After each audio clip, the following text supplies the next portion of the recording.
अस्सलाम वालेकुम फ्रेंड्स। नाम है अयाज। अयाज नाम के मायने है ठंडी हवा। नाम है फैसल। फैसल नाम के मायने है फैसला करने वाला। नाम है असद।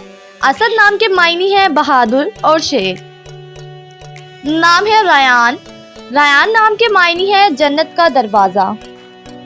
नाम है उमैर। उमैर नाम के मायने है जिंदगी। नाम है अरसलान। मायने है शेर, बहादुर। नाम है अहमद। अहमद नाम के मायने है काबिले तारीफ। नाम है हसन। हसन नाम के मायने है खूबसूरत और शरीफ। नाम है अली। अली नाम के मायने है बहादुर। नाम है जिशान।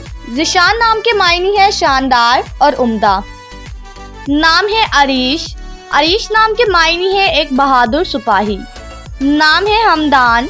मायने है काबिले तारीफ। नाम है उस्मान।